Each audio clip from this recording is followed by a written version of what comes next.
Hello everybody, welcome back to my channel Minecraft with Rudra, and today we're going to be continuing another episode of Redstone How To. So today I'm going to be telling you guys about how each block can have how it can pass through blocks, redstone signals, and in general how redstone signals work. So you might have heard me talking about redstone signal strength. Now I knew that this is going to begin to rain, that's why I had this lever here. The command block right there, so it easily, just stops the rain. Either ways, so I have a lever here. So, and I place it first, the comparator detects, as you may remember, a comparator will detect that there's a block and give the slightest of redstone reading of power 1 perhaps. So you can see if I were to place a trapdoor, perhaps that might work. Let me try to find a trapdoor. Wooden trapdoor will work. So I'll place this thing here. If I do this, what happens? Do nothing. Okay. Maybe I can get some redstone, diverge it, and then bring it like that. So I'll bring redstone like this and put a trapdoor. So just get it like this so that none of it intermingles. So 1, 2, 3, 4, and 5. So you can see, if I want to activate different trapdoors, the moment I place an item, nothing happens at first. When I tilt the item slightly, the first trapdoor is opened. When I tilt it some more, the second trapdoor is opened, and it extends the power line by 2 from the second. So the first time when I'm doing this, so let me just do this. First time when an item is placed, right, it gives out a signal strength of 1, right?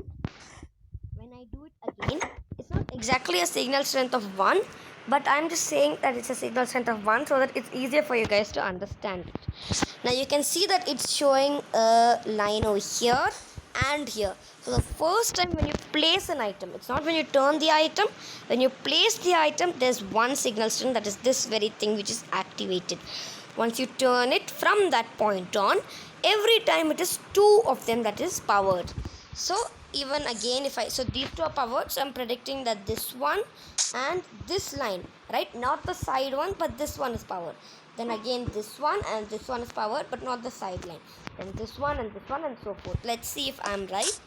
So if I turn this again, you can see this one is powered like this and this one is powered, but not this one. So I'm saying this one too many times, it's getting confusing.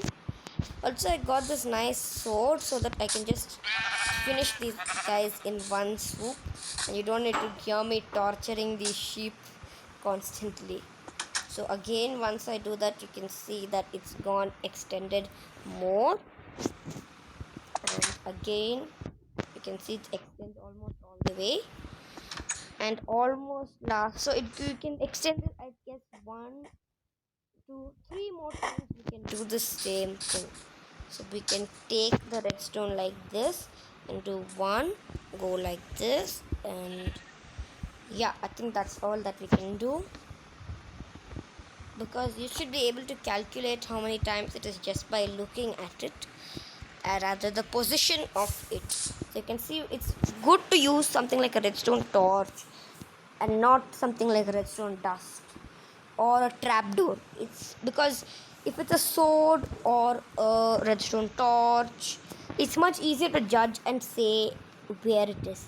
But if you're using something like a block, it becomes harder to see. So now if I turn this again, 1, and yes, so only one more was activated. So this won't work. Will that work? Let me see.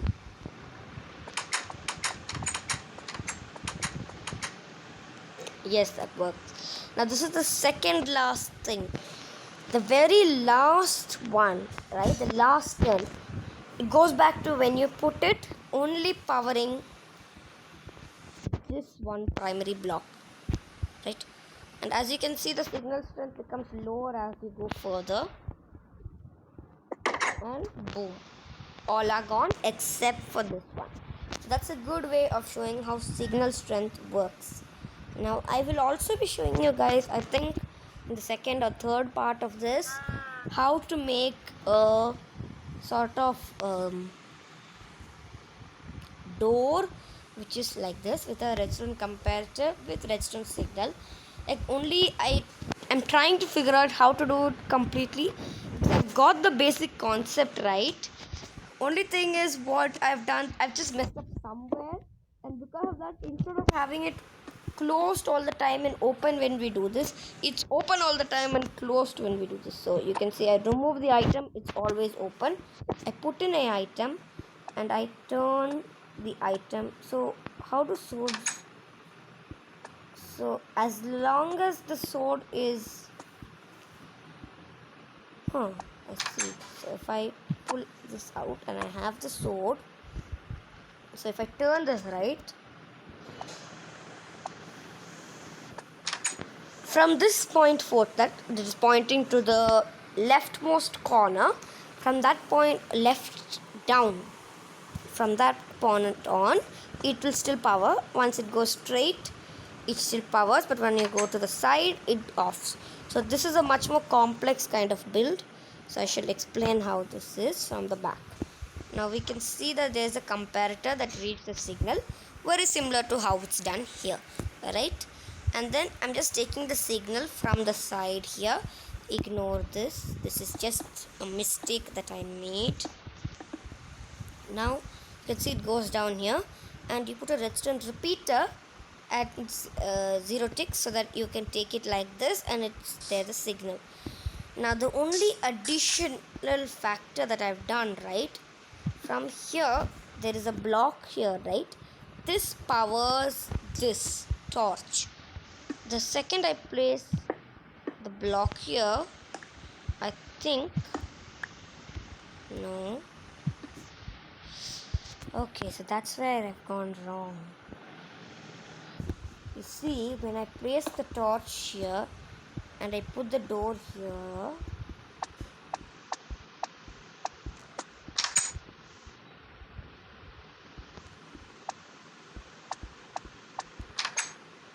I guess that technically works if I keep the sword like this and then I do this, or rather if I keep the sword like this and I do this and then the door opens and then I just switch it back like this, it closes again. Interesting. See, this is a very interesting thing. One more thing that we can learn very easily is that redstone. Now this, I have a question for you guys. Will this circuit, one second, let me find the lever. Right. Now, will this circuit power this door? Obviously yes, because it goes straight to the door and it powers it, right? So but now we have a second question. I have a second question now. Will this circuit power the door? This too will power the door even though it's going underneath and coming out. Now let me get the block out for these last two ones. Let's use wool, let's be fancy. So I'm gonna place one here and one here. So I'm going to put the redstone here like so, and then a door here, and let's see, does it power it? Yes, it does. Now the last example is where people get stuck often, most of the times. Now will this contraption work to power the door? Let's see. No, it won't. But if I do the same thing with another block, so let's say sandstone, right?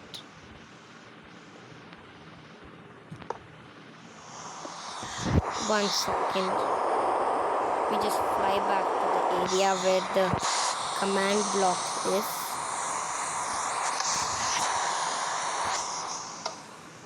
Now fly back to the area where the command block is not there.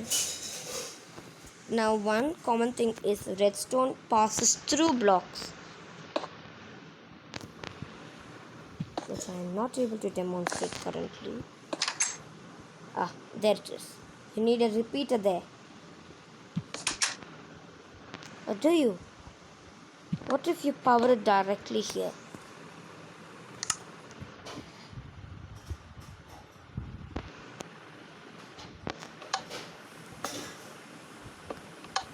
No. It seems like you do need a repeater which will send the power through the block, powering the redstone and activating this door through the block. Now when I remove this block, so what I can do is I can create a contraption which ons and offs the signal. So I can go down, grab a sticky piston and get that.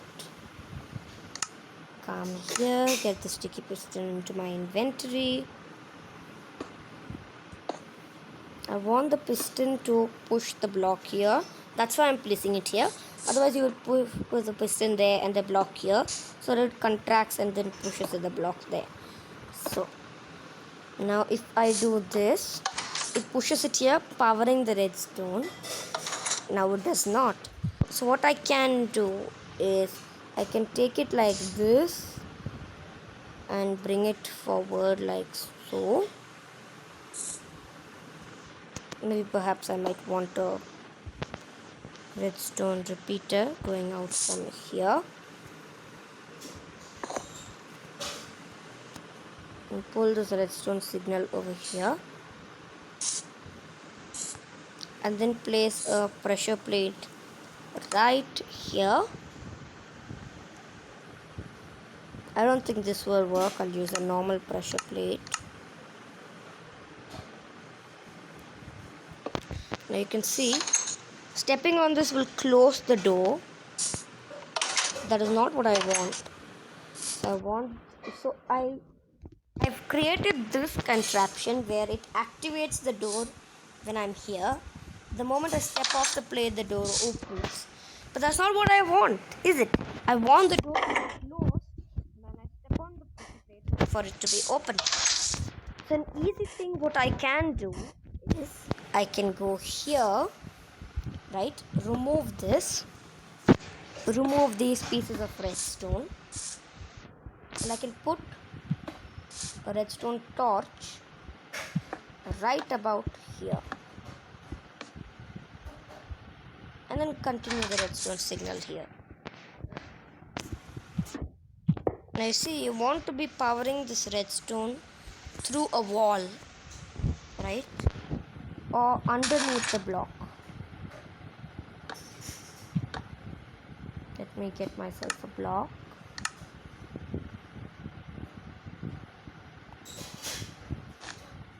Put the redstone torch here. Put the redstone dust here. So if I activate this piece of redstone, it offs it, obviously, right? But that does not. Since I'm putting this in the ground, you may ask why. Or you could elevate the redstone torch. Now why I'm doing this is, if I do this, it interferes and the redstone torch powers both ways. So you just want to do that and bring it around here. Put your repeater back where it was. Get the redstone line. Now you can see it's powered. When you step on the pressure plate,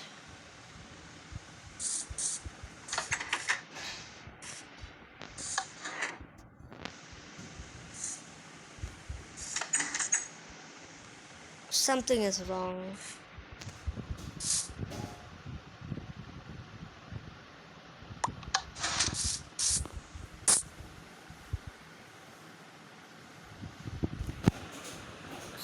So the door is in the closed position.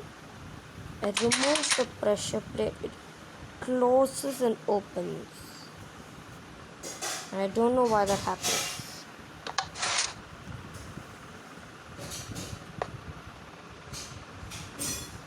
What if I add a different door? Does that fix it? The door is closed. The door is still closed. Okay, this is what happened. Why did it flicker like that?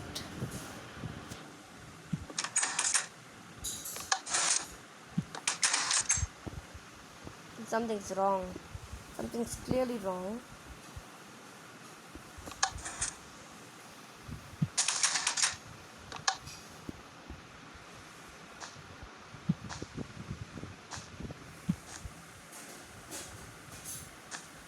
Well, I guess that's all for this episode. That's part 1. I guess I'll see you guys in part 2 because I'm not able to figure this out now. I'm going to go do some brainstorming and be back. Well, see you guys later today, I guess. Bye!